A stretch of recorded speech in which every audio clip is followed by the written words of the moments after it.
So, good day, class. This will be our final topic. Ito na, all-in-one na. And you just have to review your textbook, of course. And this will be the coverage for final exam. Exam will be on, yeah, Thursday, Friday. So, let's start. So, for our topic outline, first would be social entrepreneurship. Second is the mindset of social entrepreneurs. And third is developing the business plan. So, according to Bill Drayton, I'm gonna read. The professional succeeds when he solves client problems.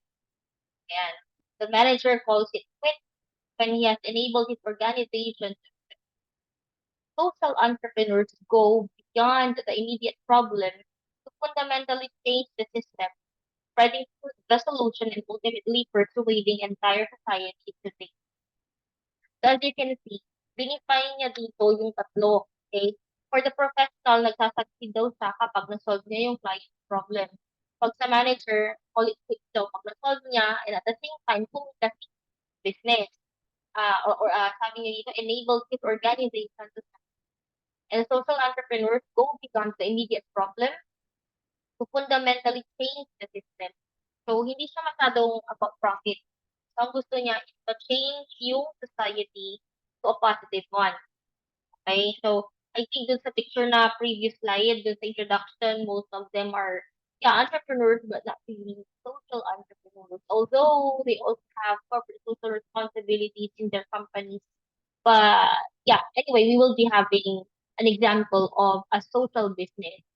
Okay? Para mas maintindihan natin. Ayan. Okay, next. Oops. Ayan. So, topic one, social entrepreneurship. So entrepreneurship is a field of research and teaching that involves entrepreneurial strategy to tackle social issues. Okay, gumagamit daw, okay, ng entrepreneurial strategy para ma-solve ang social issues. Diba, nagkaroon tayo ng discussion or activity before, like, I asked you to come up with a solution to the problem the societal problem. And yung mga iba, hindi sineryoso, kung ano-anong mga pinagsasabing product, di ba? Yung about sa overpopulation, ayan. May mga iba, very good ang kanilang idea, like about water purification, which is very useful, especially to those who lack potable water. Ayan, yung mga, naalala ko yung mga ganun-ganun. So, yung mga yun, those are the social issues. And social entrepreneurs would like to tackle those things, those problems. So the definition of social entrepreneurship is debated due to the diversity of organizations that can be considered social businesses. Ayun lang. Sa totoo lang, there's no talagang fixed na social entrepreneurship, definition ng social entrepreneurship daw, it is because nag-overlap din yung mga functions ng ibang types of businesses. So, medyo mahirap i-distinguish yung kaibahan ng social entrepreneurship with other organizations. So, later on, we will be discussing that. So, okay, para mas makita ninyo yung difference. Okay? So, social entrepreneurs act as change agents, a catalyst for change in the social sector, identifying social problems and using entrepreneurial skills for social and environmental goals. Ibig sabihin, they act or they transform. Pagka sila yung catalyst for change. Sila yung, for example, para sa science experiment, right? Um, let's say there's this water, pure plain water, and then here comes you put some dye, a yellow dye or a red dye, UID, or food coloring dun sa tubig, and then there was change. It changed in color, right? Or pag sa mga science experiment, like something that could react and then it could it could react with the chemicals in there and then it could produce a new one. So, yun daw ang yun daw ang goal ng mga social entrepreneurs. They are change agents. They are the ones that start change. Okay? So, okay, next one. The social entrepreneurs play the role of change agents by adopting a mission. Ano daw? Adopting a mission to create and sustain social value, recognizing and relentlessly pursuing new opportunities to serve that mission, engaging in a process of continuous innovation, adaptation, and learning, acting boldly without being limited by resources currently in hand, and exhibiting heightened accountability to the constituency served and for outcomes created. Wow, marami pala siyang ginagawa. So, sabi dito, they adopt or they become change agents by adopting or having a mission that could sustain this social value that they wanted to have. And also, since they have this mission, they have to recognize opportunities. If you remember, again, di ba, nung day one, all entrepreneurs are opportunity seekers. So, it's just that there are a lot of opportunities out there, but an entrepreneur should need or should know how to recognize one for them to exploit it or utilize it or get, or, grab it to have it, to gain its advantages, something like that, right? But in here, for a social entrepreneur, it's more on new opportunities that could serve that mission, that could support the mission or goal that they have na related sa social problems or society or environmental problems. Engaging, okay? This means they're just not there watching, they are doing it.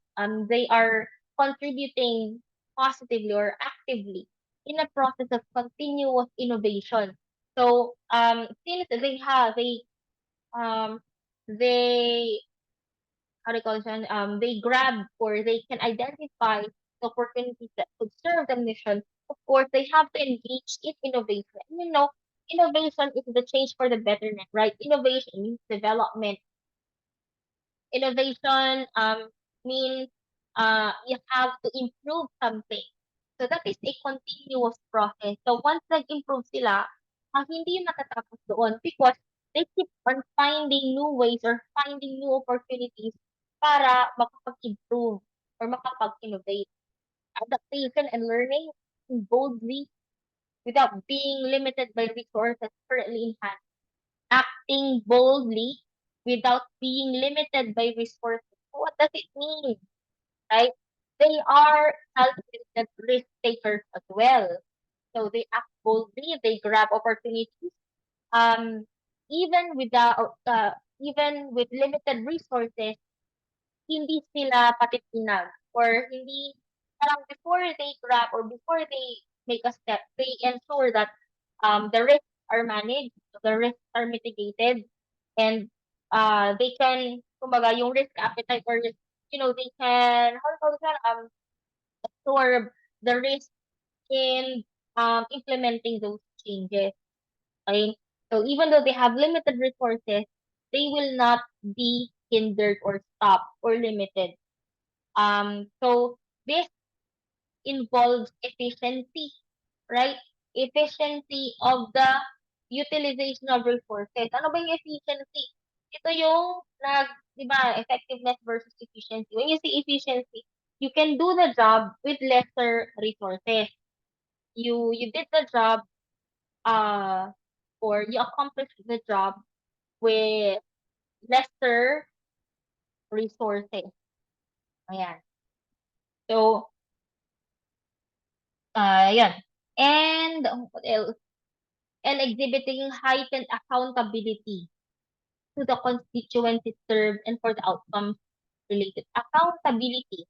Hindi sila yung, kasalanan mo yan eh. Parang gano'n. Isisisi sa iba. So when you say you are accountable for your action, you decided on that. So, ah, wag mo isisi sa iba. Kasalanan mo yun. 'Di ba?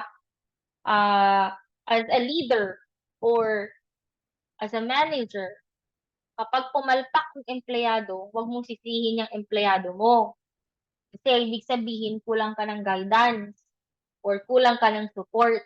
In the end, ikaw na head or ikaw na leader ang may kasalanan dahil kulang, hindi mo sila na-motivate, hindi mo sila na-control. Okay? So, parang ganun din ang pagiging social entrepreneur. So, whatever happens, they decided on it, and if it failed, they accept it, and they are accountable for it. Okay? Kung may nangyaring negative, sabi accountable sila, sagot nila ang mga constituencies and the outcomes created. Yeah. So, yun, ina-absorb, ina-accept nila, and they should do something about that one. Okay? So, next, social entrepreneurs are creative thinkers, continuously striving for innovation, which can involve new technologies, supply sources, distribution outlets, or methods of production. The rate of social entrepreneurship activity is lower than the rate of business entrepreneurship, ranging up to about 4% of the adult population in the UAE, Argentina, Iceland, and the USA. That's so sad. Since, as you can see, it's only about 40% of the adult population. Napakakunti, no, ng rate ng social entrepreneurship activity. So we need this one. We need more of this one. If you remember our discussion before, like I talked about the topic was about how entrepreneurs give an impact to the society and the environment, that every decisions made by the entrepreneur can have a positive or a negative effect, and we tackled about the negative effects of the industrialization way back in 1940s or 1920s. Yeah, the industrial revolution. Like they exploited, they depleted the natural resources, they emitted gas or pollution, and now those actions contribute to the problems right now.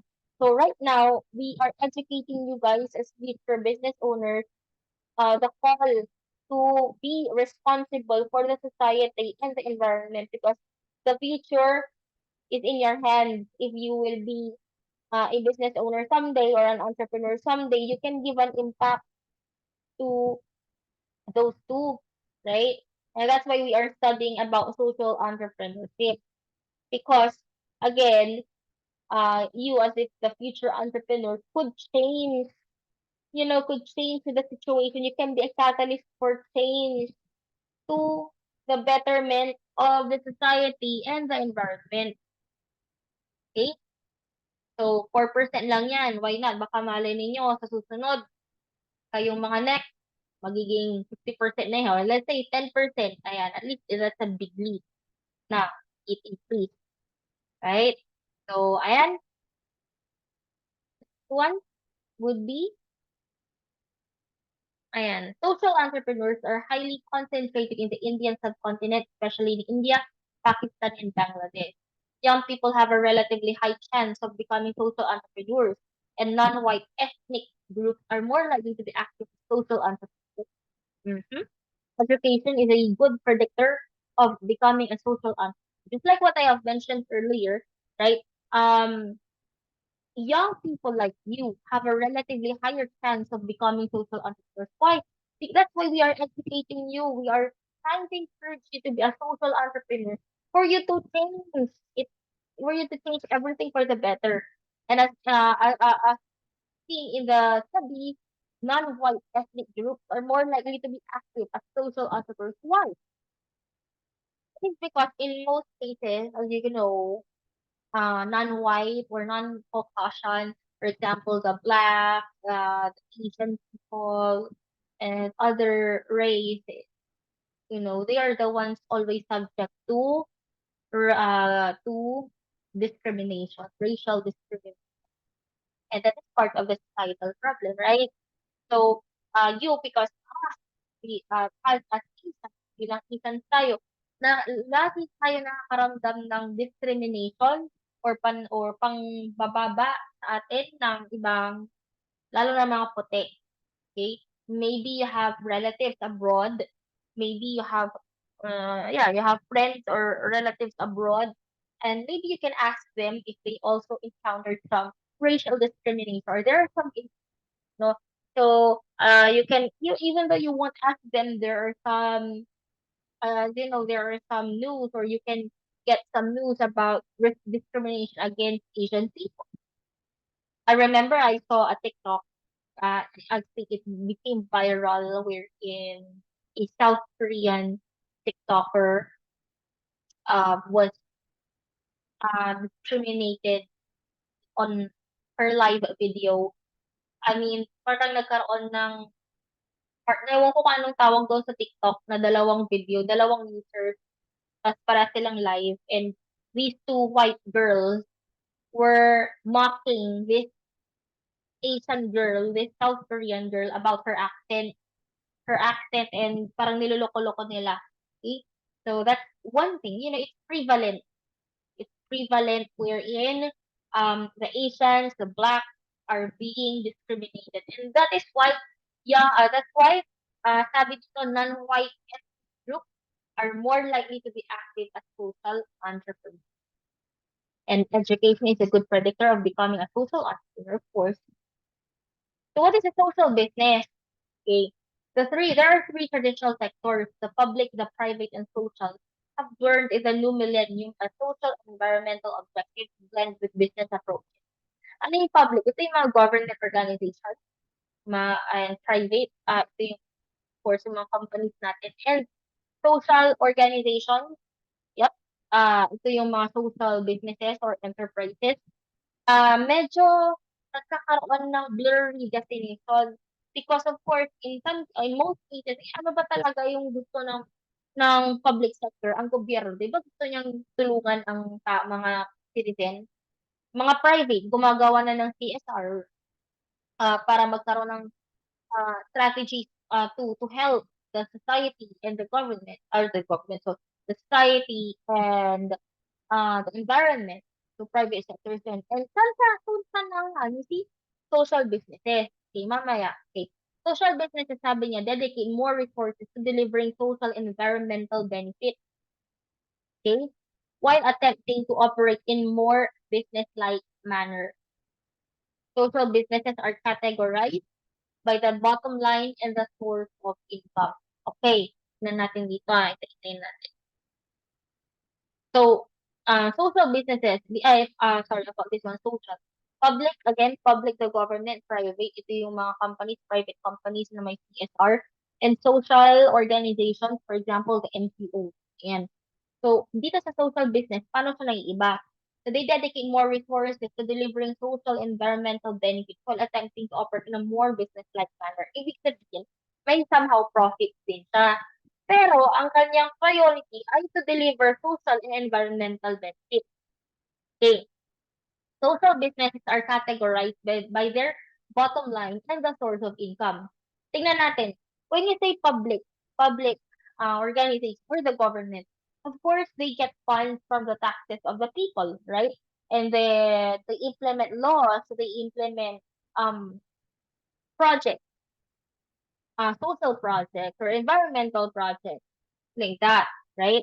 For housing and so whatsoever. But the budget came from the people's taxes. Whereas for private companies, ito yung parang they mga malalaki, Nestle, Starbucks, right? The main focus of private companies or businesses or these kinds of businesses would be about profit, yung kita. And then, yung kinita nila, kapag may sobra, doon napapasok si CSR or Corporate Social Responsibility. Nagkakaroon na sila ng project. Pero ang pinaka-main na focus ay kumita ng pera. So, doon manggagaling yung funds. Dito naman sa social organizations or like mga NGOs, more of donation, right? Dito na sa naiiba sa social business. Sabi, they wanted to, parang siyang social organization, pero meron siyang business model. Is more, in a more business-like manner. So, ibig sabihin, meron din silang profit. Pero hindi iyon yung priority ng social businesses. ang priority pa rin nila ay makapagbigay ng tulong sa society and the environment. So, social businesses are categorized with the bottom line. Again, the triple bottom line. Ano ulit ang triple bottom line natin? Ano nga ba? People, planet, and profit. Sabi dito, categorized by their bottom line and their source of income. Next one. So what is a social business? So traditional for-profit, ito yung sinasabi ko kanina about the private companies. Traditional for-profit seek to maximize financial benefits to owners, while social businesses seek to maximize social benefits to the company or to the community as a whole. Again, traditional for-profit, financial. Okay, financial. Pagdating sa social businesses, ang gusto niya, maximize social benefit to the community. Ulit, si traditional for-profit, financial benefit to owners or may-ari. Social businesses, maximize social benefit to the community as a whole. Okay, yan ang unang pagkakaiba.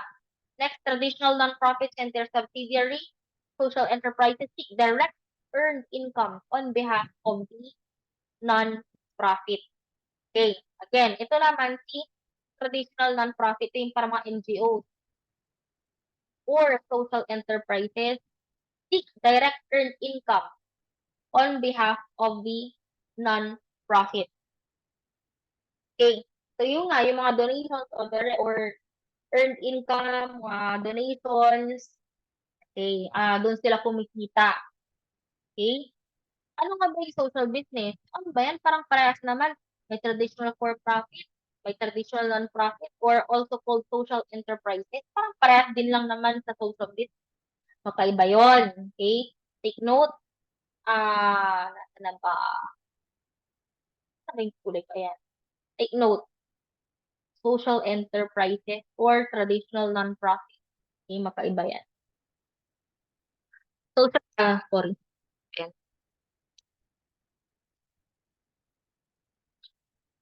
So, social businesses pursue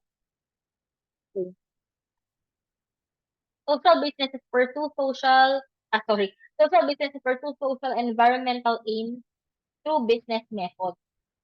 Ayan ha. Ang priority niya, social and environmental aims. Ito, gusto rin pa rin nilang kumita. May income pa din on behalf of the non-profit. Yun. Yun nga, more on donation.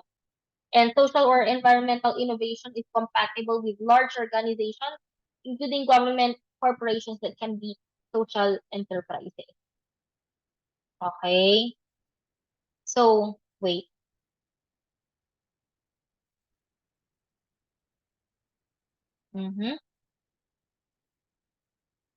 Saan ba tayo? Ayan. So, when businesses, entrepreneurs, okay, when business entrepreneurs look for opportunities, they try to find gaps in the market between similar group of people who are connected to each other. So, for example, they may find a group of suppliers who have a product that customers are looking for but don't know about that. So, sila yung magiging middlemen. Sila yung parang nagko-connect ng supplier and with people who need or who need it, right? For the social entrepreneur, they also look for gaps, but they connect on different groups of people who are in conflict or competition with each other. Okay? So, I just want to add na ang tawag dito, pag-ano dito. Uh, wait lang. So, wait. Mhm.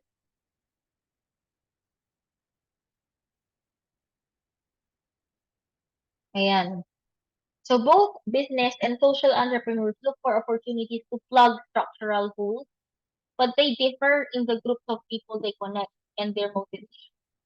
Business entrepreneurs connect similar groups for personal gain, while social entrepreneurs connect opposing groups for the benefit of society as a whole. Ayan na, yung pagkakaiba. So, personal gain kapag business entrepreneur. Pag social entrepreneur, benefit of the society as a whole, and pinagdudugtong niyang opposing group. Itong si business, similar group lang for personal gain. Yung may gusto, pare, nag-offer si supplier, nga, nag-offer si supplier ng kurang, kurang bigas, ayan, kasi nga, mahal yung bigas. So, si entrepreneur, hahanap siya ngayon ng buyer ng murang bigas, kasi yun yung gusto. Di siya yung middleman. Kanyang, pinag-connect niya na may patong din siya, may personal benefit din siya, may kita din siya kahit pa. Okay. Pero dito kay social, more on what? Posing group. Yung magkaibang point of view ng dalawang group, tapos pag sasamahin niya or pagkakaisahan niya or pag-iisahin niya. Okay? For example, let's say, yeah, mga trade union, 'di ba? Opposing group na empleyado versus what? The company. So, pag-iisahin niya, more parang they will work hand in hand makapag-meet halfway. Ayan, parang gano'n. Example lang yan ha. Example lang ng konsepto na two opposing groups and then they will meet halfway. Oh my God. Next one. So, ito na nga, yung social enterprise versus social business. Kala natin parehas lang. The social enterprise is a business that has a social or environmental mission at its core and that reinvests a portion of its profits to achieve that mission. It may generate revenue through the sale of products or services and may operate as a non-profit or for-profit entity. The society or the social enterprise's primary goal is to create a positive impact and any profits made are used to further that impact. Again, parang yung mga examples na parang may mga CSR ng mga companies. On the other hand, a social business is a business that is designed specifically to solve a social or environmental problem. Okay? Again, may mission ito sa social enterprise, may mission lang siya na makatulong. Tulong lang. Pero pag sa social business, gusto niya na ma-solve yung isang environmental or social problem.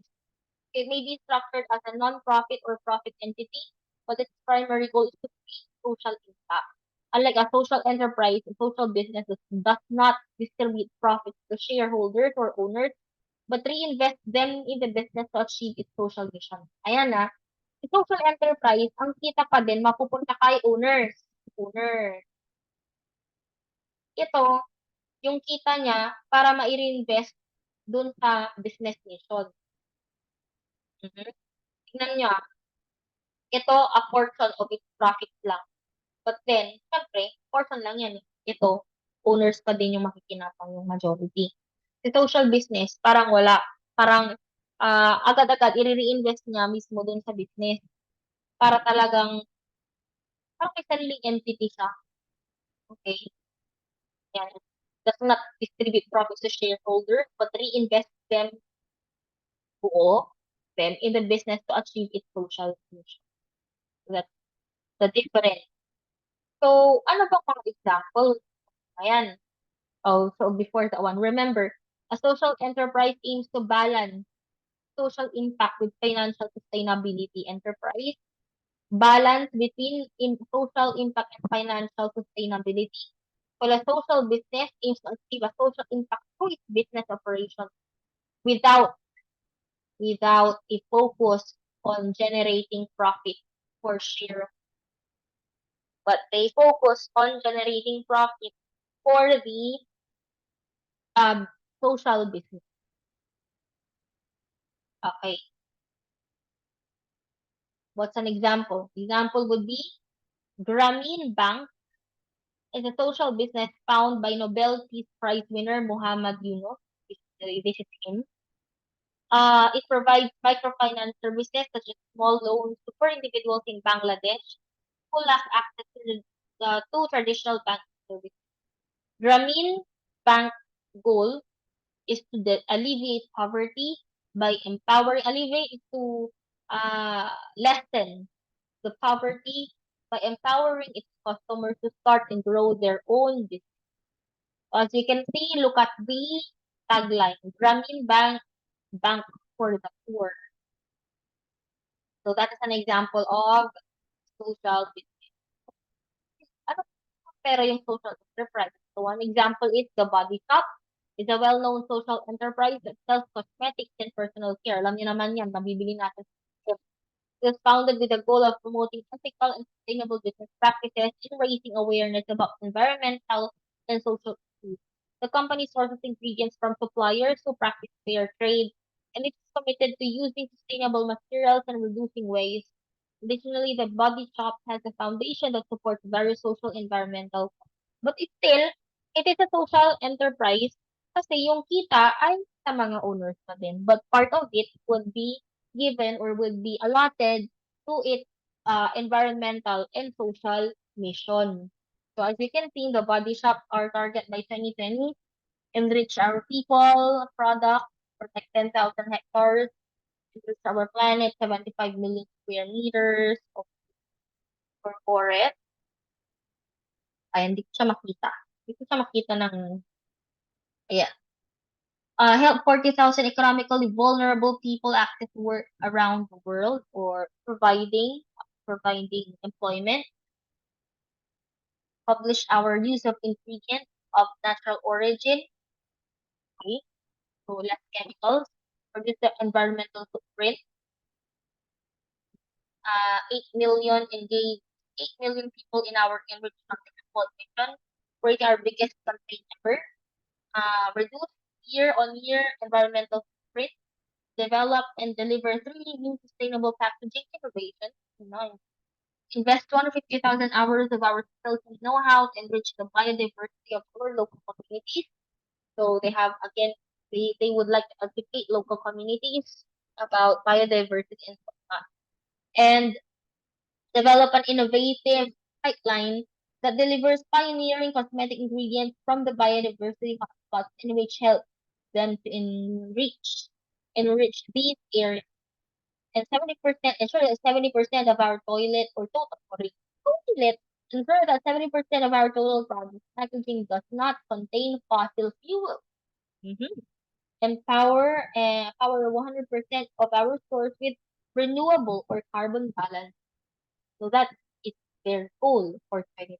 Their vision. I do hope they achieve that one. Diba? Okay? Next. Okay, so next one would be topic 2, the mindset of social entrepreneurs. So entrepreneurs have a different mindset from business entrepreneurs. Although they have the same skills and temperament, social entrepreneurs are not as overtly positive and confident as business entrepreneurs.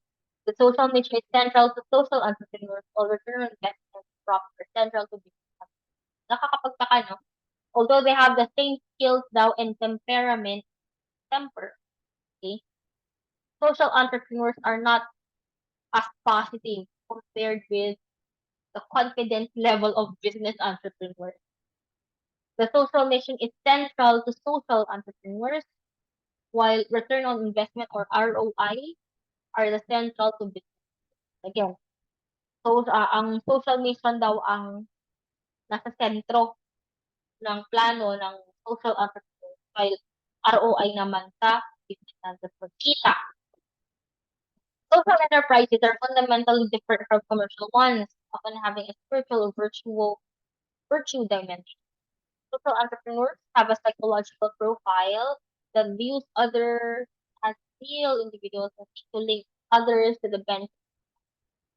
Environmentally focused sustainability entrepreneurs have a unique mindset that seeks to combine environmental, economic, and social components of sustainability in a holistic manner.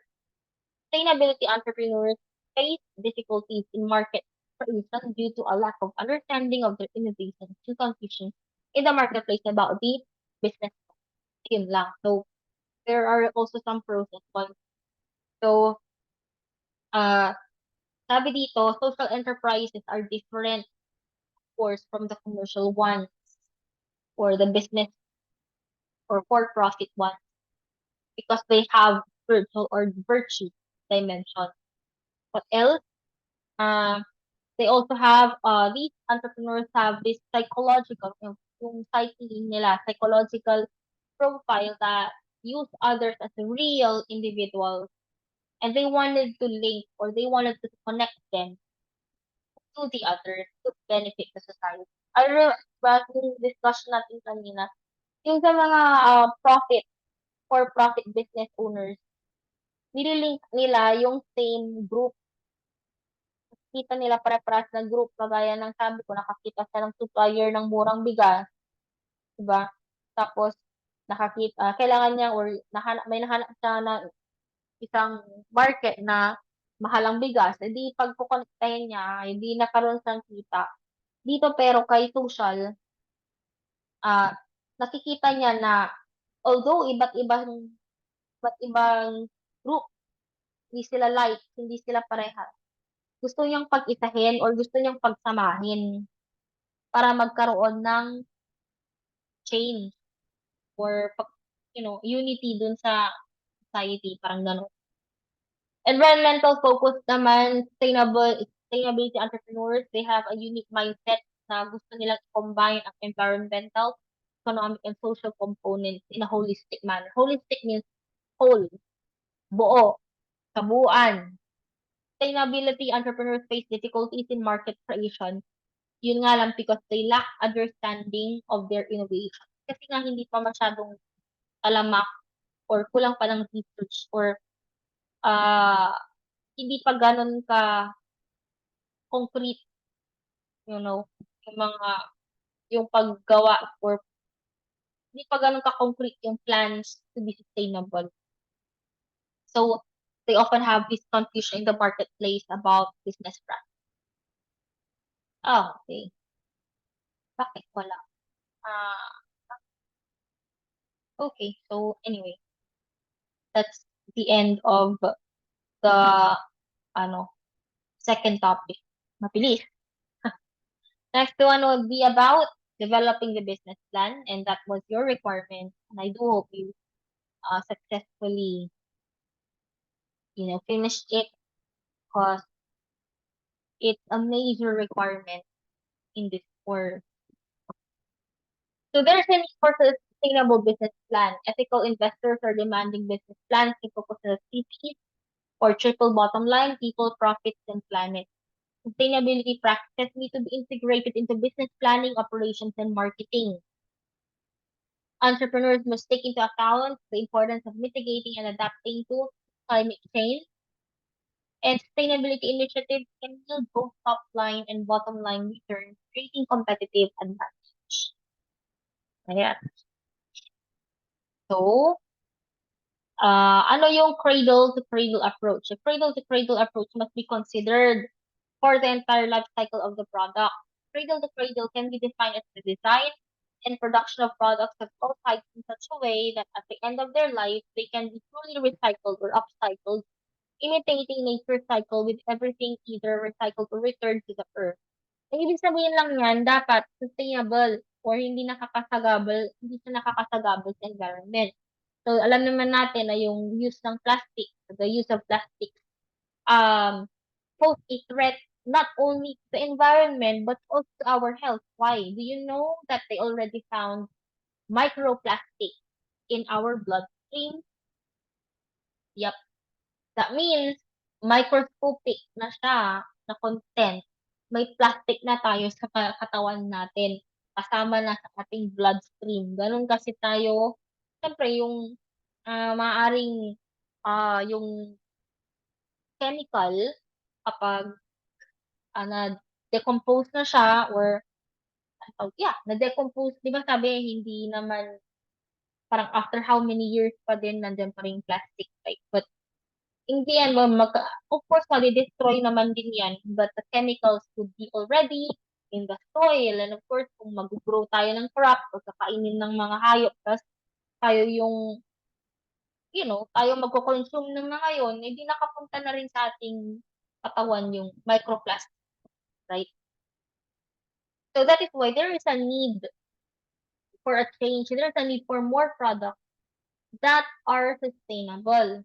And there's this call to have a C2C design or cradle-to-cradle design. Yun nga na kapag tapos na yung buhay niya, hindi siya makakapag-post ng non-toxic, completely safe, and biodegradable nutrients. Or maybe, uh, they can upcycle from the garbage or they can upcycle or recycle scrap materials into a new product, right? Sustainable business planning involves the realization that industrial systems are not separate from the biosphere. Industrial systems must model themselves after natural ones to be sustainable. Ecosystems hinge interactively on each other, and the goal is to pick the least burdensome environmental and social outputs when designing content. What's an example of a cradle-to-cradle approach? This one. This. You can watch the YouTube video. The link is here. So it's about Volcom. So the company name is Volcom Sandals. Volcom Sandals use algae. Okay. British English algae, American English algae. Okay. Ano yon? Yung arurusit nyo, ganun. Algae. Ayan. Yung swelas niya, instead of rubber, being rubber or the sole of this one, the material itself is made of algae. Oh, diba? Salan, diba? Volcom sandals get equal to treatment. It's new for 2020 select Volcom men's and women's e-liner series sandals now feature top sole footbed utilizing bloom, flexible foams produced from algae biomass. Ibig sabihin, pag tapos na siya, nasira na siya, biodegradable siya. Diba? Can get back to our planet, can be decomposed without harming the environment because it still came from a living organism or an algae. Hindi siya chemicals. Hindi siya rubber na ano yan? Synthetic. Diba? So, ayan, this is an example of a cradle-to-cradle design. You wanted to know more about this one? Yep, you can browse this on YouTube. You can watch it. And maybe you can think of others. Maybe malay mo, you will be inspired to be a social business or not. Okay? So next, writing a well-conceived business plan. A well-conceived and well-developed business plan. Conceive, concept, well-planned, or pinag-isipang mabuti. Ayan. Is necessary to gather the necessary support that will lead to financing.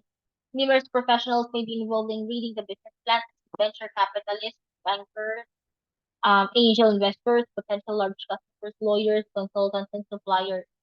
Entrepreneurs need to understand three main viewpoints when preparing the plan. Their own viewpoint, the customer's viewpoint, and the investor's viewpoint. Okay.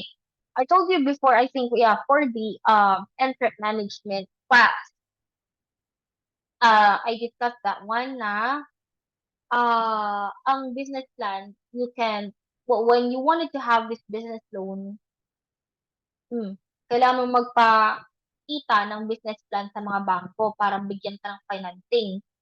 And it's not only about financing, it's not only about banks or loans. You can show your business plan to prospect investors para mas dumagdag yung pinakaito niya. Someone could invest more funds, more financing, right? And at the same time, venture capitalists or customers, ayan. Um, so, there are three viewpoints when you're creating a business plan. Your viewpoint, you as the owner, how you can earn money. The customer's viewpoint, ano bang benefit ni customer from that business, from your products and services? Is it worth their money? And the investor's viewpoint, is the business really feasible? Is the business really good? I'm gonna invest $1 million in that company or in that business. Is it worth it? O baka namamaya is ma-bankrupt or baka maging flop. or baka hindi naman siya papatok. Diba? So, dapat maayos yung business plan. Okay? The market-driven company must convincingly demonstrate the benefits to users and the existence of a substantial market. That's why we have the chapter 2 market analysis. Sound financial projections are necessary to investors to evaluate the worth of their investment, and a 3 to 5 year financial projection is essential for investors in making their judgment of venture capital. And that's why you have to compare your what sales forecast, your pro forma income statement, balance sheet, right? 5 year projection. Yun yung mga kasama sa chapter 2 and chapter 5. Yan. Again, you can ask help from your professor, Sir Carl and Ma'am Tina. Most potential sponsors or funders give the business plan a 5 minute reading and a 6 steps in the typical business plan reading process. Determining the characteristics of the venture, industry, determining the financial structure of the plan, reading the latest balance sheet, determining the quality of entrepreneur, think the reading process of potential sponsors or funders is valuable for developing. Yan daw yung gusto nilang makita. Most potential sponsors or funders give the business plan a 5 minute reading. Ay, palas din pala siya. Sorry na. Delete ko na lang. And, okay. Let's see. I'll just, structure of the business plan, ito po yun. LLU format. For chapter 1, you, na-discuss ko naman to. The problem, rational, and background. Why did you choose that as your, you know, business? What can it solve? The conceptual framework and skeletal paradigm. It's the blueprint of your feasibility study. Statement of the problem that it wishes to solve, and that's the LLNU format. Methodology, what would be your method in research? Will you conduct in a quantitative approach or quantitative research or qualitative research? What kind of sampling design? How will you get data? What, how will you structure your questioning? Significance of the study. Who will benefit? Sino magbe-benefit sa iyong thesis study? Scope and delimitation. Scope, anong sakop? Delimitation, hanggang saan? Limitation, anong nagtitigil sa'yo para makakuha ng data? And of course, definition of terms, the essential terms or words in your business. Chapter 2, I discussed that already, marketing aspect. Then just get again or watch again yung videos discussed about that. Chapter 3, technical aspect, the service flow chart. What is it? Ano ba itong service flow chart na to? Ito yung service process or product process. It's either a product or service flow chart. Okay? For example, kung manufacturing yan, bakery, paano gumawa ng bread? Paano gumawa ng pandesal? Product flow chart yan. Si service flow chart, kunwari sa bakery, ano yung process ng pagbili? Siyempre, step 1, customer enters the bakery and is greeted by the customer. Step 2, customer chooses which bread or pastry to buy. Step 3, proceed to the cashier. Step 4, check out. So, parang ganun. Step 5, wait for 5 minutes to process the order and give the product. Step 6, customer greeted goodbye by the staff. Yun yung service flow chart. Ano yung proseso ng business? Kasi basic. Example na lang pagdating sa mga resort or sa mga hotel. Ano bang unang-unang mangyayari? Siyempre, pag sa hotel, unang-una, magbubook ng reservation dapat si client or si guest. And then, step 2, pay the necessary fees online or at least 50% down payment for the reservation. Step 3, guest will enter the hotel and proceed to the front desk receptionist Step 4, forms, fill out forms and read the terms and agreement, the rules and regulations of the hotel. Step 5, the guest will be issued a key issued a key and be led to the reserved room. One, six. Checkout is uh checkout is at this time and they should proceed or check out before the agreed time. And uh step 7, the guest will wait for clearing.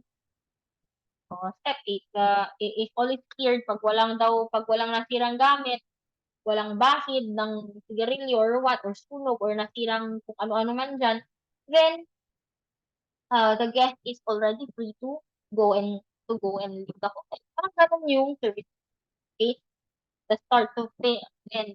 And actually, we do not end with that one. Dapat may after sales service pa yon na service process. So, yun yun. Plant size, of course, if you are a manufacturing company, gaano kalaki yung factory mo, location, saan malulocate yung retail shop mo, saan pupunta ang customer, vicinity map, mapa, Google Map, floor layout, ano yung itsura ng facility sa loob. Ito yung kailangan nyo na dito humingi ng tulong sa mga architect or engineer. Building perspective din, no? Ano yung harap ng building, anong itsura, anong design. Kasi pwedeng yung restaurant mo, hindi naman one one design fits all, 'di ba? Paano kapag si restaurant mo gusto mo is ganitong theme? Siyempre, kailangan mong pabaguhin. Ito naman ay trabaho din ng architect or ng design, 'di ba? Ayan, so kailangan makita. And fixed capital, magkano ang investment initial, ba? Machineries, anong machines ang gagamitin? Waste disposal, ano man, waste disposal, pati yan. Siyempre, sanitary plan. Because, of course, ayaw natin ng hindi pa pwede yung dugyot na workplace o ng business, lalo na kung pagkain. Kapag man yan o services, dapat malinis para ma-ensure yung quality. So, ano yung plano ninyo para yung sa waste disposal? Mahalaga din ito, for example, ang iyong business ay about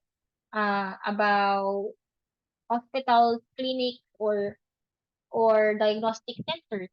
Of course, biohazard yung mga dugo or yung mga used syringe, used needles, biohazard yun because what if yung kinuhanan nyo ng dugo ay may sakit and it can spread diseases or viruses. So, should this be properly disposed? Ganon din sa mga restaurants, yung mga mumo, yung mga tira-tirang pagkain, paano? So, maybe it can lead to rodent or to cockroaches or pests kung hindi maayos yung pagpa-dispose ng mga food na yan. Diba?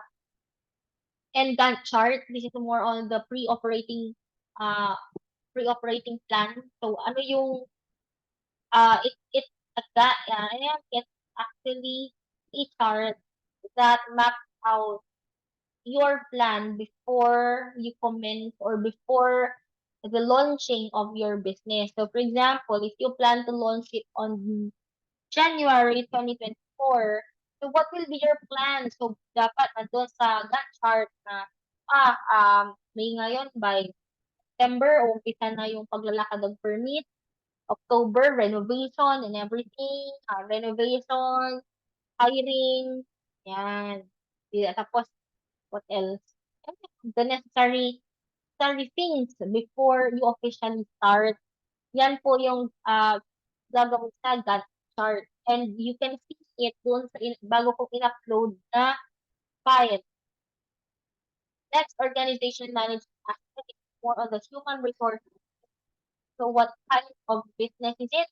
Is it a sole proprietorship? Is it a partnership or a corporation? Right? Ano ba? Ano? Organizational chart. Ito yung, sino yung, paano? First, the manager. Next, manager.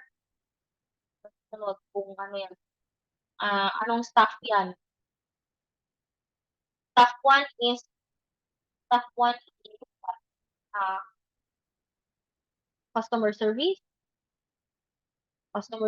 staff 2, ganun din, customer service, staff 3, more on maintenance, mga parang ganun. Staff 4, more on marketing, and sales. Ayan, yan yung, ano yan, yan yung organizational chart. Sino yung, paano yung hierarchy nung, and yung role. Of course, job qualification and specification. Ano yung mga qualification po mo para mag-hire or sino mga kailangan mong i-hire sa staff 1 as customer service? College graduate ba? Ilang taon? Babae ba o lalaki? Anong natapos? Ganyan. So, nakasad dyan kung ano yung magiging trabaho nila at ano yung qualities na hinahanap mo. Ganon din yan yung qualifications and specification. Si job description, ito yung, ano yung magiging day-to-day task niya. Ayan, hindi pa pwede yung, hindi mo kasi pa pwedeng, wala siyang hangganan, walang hanggang saan. Kunwari, maghahanap ka ng, kunwari lang, mag-hire ka ng kasambahay. Hanggang saan lang ba yung job description niya? Taga-alaga lang ba siya? Hanggang taga-alaga lang ba siya o kasama na din yung alaga at luto? Ayan, yan yung the job description. Parang gano'n. Hanggang saan yung trabaho ni staff 1, staff 2, staff 3. Salaries and wages and benefits. Of course, magkano yung sasahudin, anong benefits ng mga yan, and policies and standards or SOP. Standard operating procedure.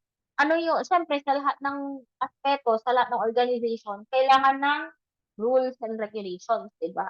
Kaya nga, di ba, sabi ko, yung mga leaders, kapag hindi maayos yung mga members ay makipag-participate, you can remove them, you can terminate them. Parang ganun din sa trabaho, di ba? So first, hindi mo naman agad-agad pwedeng tanggalin siya sa trabaho. Kailangan mo siya ng verbal reprimand. Uy, uy, staff 1, bakit ngayon late? Bakit ka laging late? Ang pagbubukas natin alas 8 ng umaga, tapos dumarating ka alas 10, alas 9. Ano na lang yung magiging trabaho mo, tapos buhay sa sahuri. Parang talagang, i-reprimand mo sa muna, sabihan mo muna. Pag umano ulit ng violation, written reprimand na siya, memo, magpagawa ka ng incident report. Yan, ibig sabihin, may written report about doon sa pagiging late niya, pangalawang beses. Pag strike 3 na siya, pwede mo na siyang i-terminate. May grounds ka na kasi natapos na sa verbal, natapos na rin sa written, and meron ka ng proof. And nasa rules and regulations ng iyong company na kapag third absence niya, pwede mo siyang alisin. Ganun po, sa lahat ng bagay, mayroong rules and regulations na dapat sundin. Kaya nakakainis kapag simpleng format lang, hindi nyo man lang magawa, yun yung rules and regulations natin, di ba? Paano ko tatanggapin, hindi nyo ko sinusunod, hindi nyo sinusunod yung sinabi kong guidelines, o di pasaway, di ba? Sa trabaho, hindi pa pwedeng ganyan. Okay?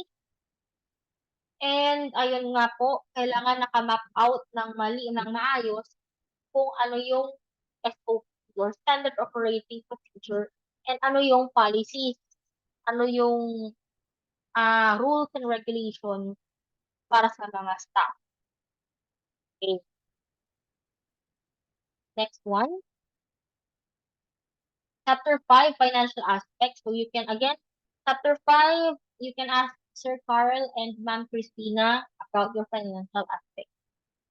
And Chapter 6, ito yung papasok ang inyong CSR or Corporate Social Responsibility. Paano kayo makakatulong sa environment and society? Ano yung mga magiging programs ninyo? Ba? Yan papasok si social enterprise or being a social entrepreneur. Diba? Yan. And format, margins, 1.5 left, 1 inch top right bottom. Font Arial 12, Tahoma 12, or Tahoma 12. Paragraph is double space and justified. Andyan naman ang guidelines sa inyong Honestly, paulit-ulit tayo dito and huwag pasaway, okay?